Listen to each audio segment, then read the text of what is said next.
Is my 2020 Gladiator in billet silver metallic. It took me about 300 miles to finally change out the stock suspension. I put Rubicon suspension in it at first with the Rubicon rock sliders. Until Black Friday, I was at around 1,900 miles and change. And that's when I did the Skyjacker 3.5-inch long travel non-Rubicon suspension. I got the Pro Comp 17x10 rims with 37x12.5 Milestar Patagonia MTs. It was all of 100 miles until I changed the headlights out from the factory halogens to LED. The stock headlights were absolutely garbage.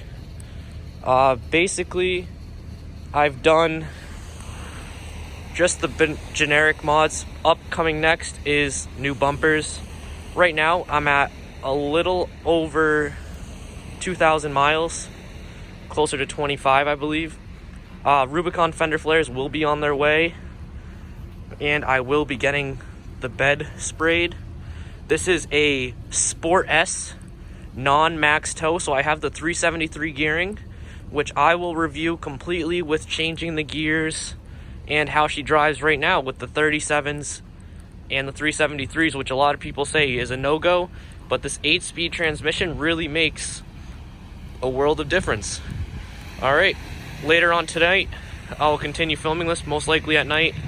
But as you can tell, it's snowing, and I gotta go plow the white gold. All right, talk to you guys later. So we're gonna film this driving slash review slash talking about Gladiators slash future plan build. Lexi's here with me. I got out of work early slash went home because there was nothing to do. If you're seeing this, Steve, I'm sorry. I'm trying to make a video. Oh my god, it's icy. If you guys are shaky, it's because Worcester doesn't know how to plow and you're on a tripod on my window. So that'll be a testament to how great the suspension is in this thing. Yeah, you guys are shaking all over the place. Yeah, it is. So yeah, I'm at 2,398 miles now. I picked this up a little under a month ago. I want to say Over? I don't know. Around a month ago, Yeah, I picked it up. A month. It took me all of 300 miles to change the suspension on it to Rubicon suspension. The stock suspension, I was not a fan of. The Rubicon suspension made this thing ride amazing. I had no complaints with it at all. If I could actually go back and have more money when I bought this, I definitely would have rathered buy a Rubicon due to how much more comfortable it was and all the features that it has. Right now, this is just a Sport S non-max tow, like I said, with the 373 gearing on the 37s, and it rides fine. Skyjacker 3.5 long travel. The interior feel on this compared to the 08 JKU is a million times better. So much better. It's actually comfortable. I have heated seats, a heated steering wheel, and I really have no complaints about this interior whatsoever. Actually, I have one complaint.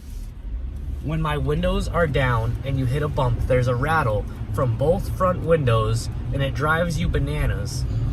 But that's what warranties are for. Oh my god, I feel so bad for you guys that you're shaking all over the place. I'm sorry.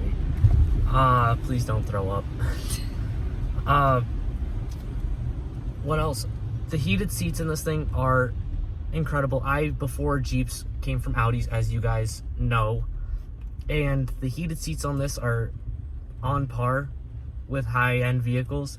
My seat's on 3 right now and it's way too hot. I gotta turn it down. Another topic, the auto stop start. As you can tell, the Jeep is off. Maybe you can't tell because you don't notice it. I thought I was gonna hate it. I thought I was gonna have to keep it off 24/7 and not like it. The person driving with their trunk open. It's Worcester for you. I'm sorry. See, it starts back up the second you take your foot, release some pressure from the brake pedal, and you don't notice it at all.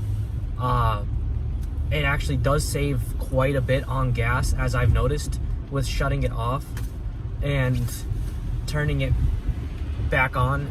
I'd say I make it another 50 miles on a tank, which, you know, isn't crazy, but it's a Jeep. I'll take every mileage extra that I can get. What else should we talk about? On the highway, driving my '08 Wrangler with a 3-inch lift and 37s was a nightmare. It was not fun. It was plain out bad. This vehicle, oh my god, they need to plow better. This, on the other hand, with the longer wheelbase, the Skyjacker 3.5 and the 37s, it stays in its lane. It does have this new character feature. If you guys know JLs and JTs at all, they are a little swayy on the highway, as in the steering gets touchy and they like to swivel side to side, but miles better than the JK.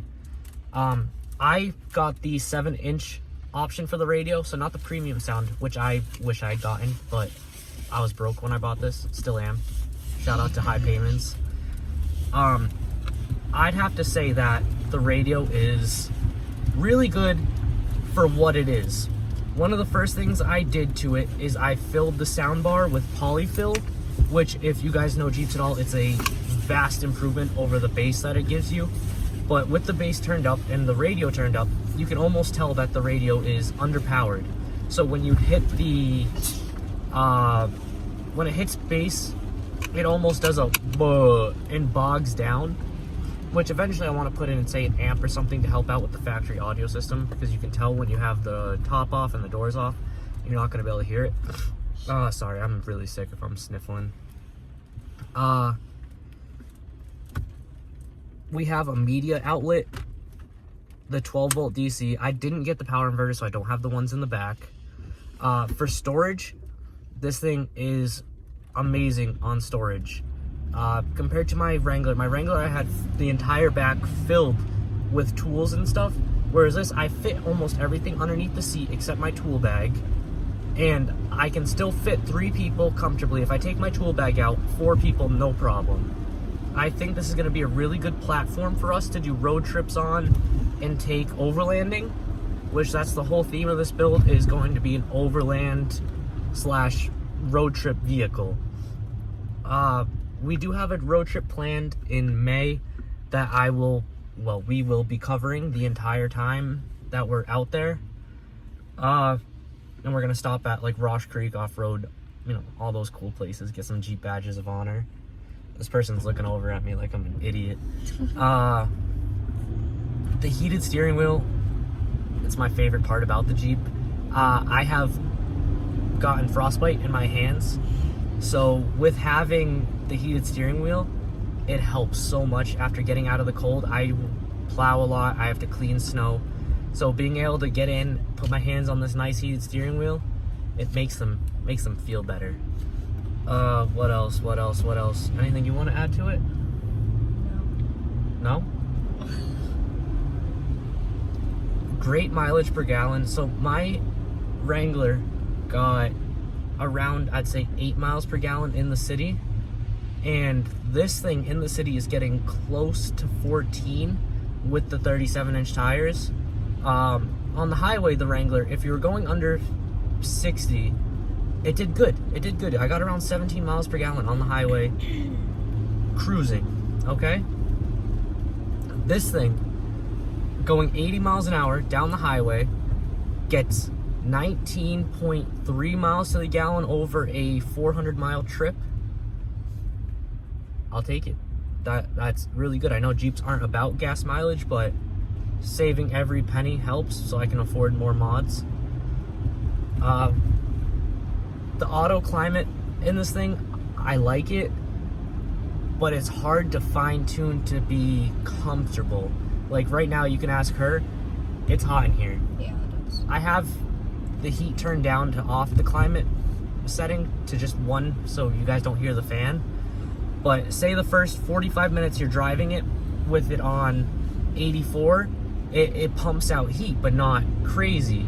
After 45 minutes, I don't know what happens, but the thing just like smacks some heat on you. And all of a sudden you're like pouring sweat, and you can hear the fan kick on way stronger, and you gotta turn it down. And then once you turn it down, it starts blowing AC on you. So then you're too cold. So I don't know if there's going to be a software update for the climate control unit, but I think there should be. Complaints on it is I'm on the Jeep Gladiator forum pages, whatever on Facebook, and I saw a post about key splitting. So I looked at my key, and I don't know if you guys can see, but it's splitting. So this key's always in my pocket. I work as a mechanic. I figured it's my fault, you know.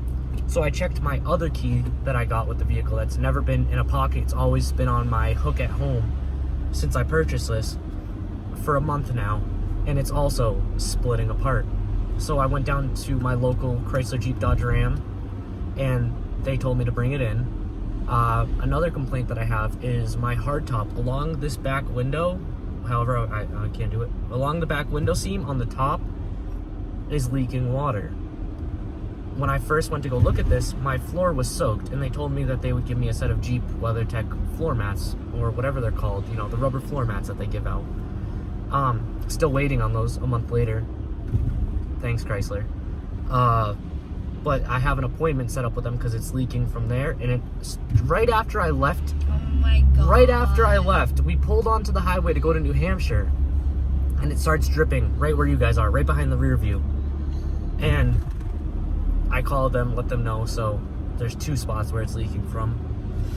Now, one thing I am worried about over time with this is it takes 0W20 oil, and being in an automotive background, that oil's extremely thin. It's like water.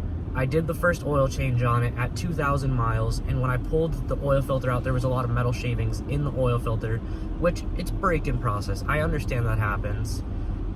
But for me, putting 0.20 in it seems really thin. It's a Jeep.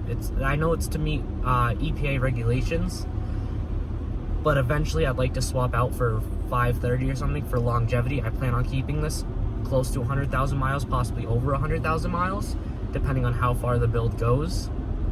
For now, I put Royal Purple 020 in it. I know it's not an oil I would choose regularly, but I was in a rush. I have family emergencies going on, and I needed an oil change so I can drive back and forth to Holliston. So it came out to $70 for oil. Yeah, that's crazy. The stock halogen lights were absolutely horrific. We were driving one day after we bought this thing in a rainstorm on the same exact back road. Not even a back road, it's a main road, just no street lights. And we could not see more than, what would you say, 5 feet in front of us? It was bad, like real bad. So that night, I ordered a set of these Amazon special LED lights, and they're a million times better. Eventually, I want to go with a more expensive brand that possibly has a heated element, because right now they're iced over. I'm gonna have to get out and scrape them soon. But the light output is much better, much clearer, much crisper than the halogens. Future plans for this build. I'm planning on doing a roof rack tent on it. I don't know if I'm gonna do the bed mount or just the one that goes on the top itself. It all depends on what's in our budget. And right now my budget is real stretched. I'm planning on probably next winter time, swapping out these Dana 44 Narrows, just the regular old Dana 44s. I want to put a set of Dana 60s front and back on it and bump up to a 40-inch tire, depending on how much we end up exploring and off-roading and using it. You know, it's a Jeep, you gotta use it. I'm also planning on doing full front-to-back skid plates, steel bumpers front and back. I haven't decided on a brand yet, it's really tough. I'm gonna do bed armor protection on the back corners, because the last thing I want to do is smash in a bedside. I have the Rubicon rock rails now. I'm gonna swap those out for real rocker guards down the road, you know, once these have taken a beating. Performance wise, I'm extremely happy with this thing.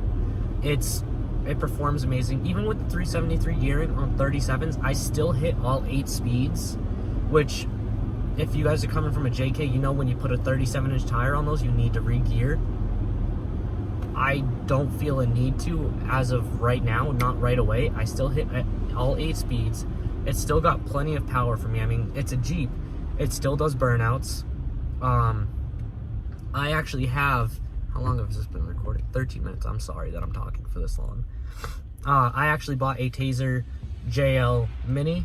Not the light version, just the Mini, so I can do more options. And I lowered my tire pressure monitoring threshold. And also, with this, I've set my tire size, all that. When I didn't set the tire size, it did not hit all 8 speeds. And something that they don't say about this that the JK owners are familiar with is that when you put a Taser JL on, you just type in your tire size. You put in that you have a 37-inch tire, whereas on the JKs you had to sit out there, measure your actual rolling height of the tire with all the weight on it, and put in, say, I had 37s, but it ended up being a 35.6 overall rolling diameter, so I had to put in 35.6. Jeep Wave. The dog. Did you see the dog? Oh, it was a cute dog. Where was I? Oh yeah, 37s. So this, you just type in 37 and you're good. It runs much better. With the Taser JL, I'll do a full review on. I love it. I can't wait for them to release a new software update for JT specific. But I'd have to say that's it on this review. I'm cruising comfortably at 38 miles an hour. Up hills, I'm in 5th gear right now, going up a hill at 38. I don't see a problem with this gearing whatsoever. Eventually I'll fix it, but for now, it's fine. If you guys have any questions on my personal day-to-day experience, this is my daily driver. I drive it in the snow on Milestars. So if you guys have questions on Milestars, the lift, the Gladiator at all, leave it down in the comments and I'll be sure to respond to them or come up with a video. Like, I'm going to review these Milestar tires after more miles I put on them. I only have around 500 miles on them now, so I don't want to review them yet until I have a full breakdown. That's it. Make sure you leave a thumbs up, subscribe if you're not subscribed, make sure you turn on the post notifications, and I'll see you guys in the next video. Peace out. And before I go, one thing that gripes me about Jeeps that happened on my old one, the roof is full of ice right now, so every bump I hit, I hear the ice rattle. So on my old one, I used to just, and you could hear the ice fly off.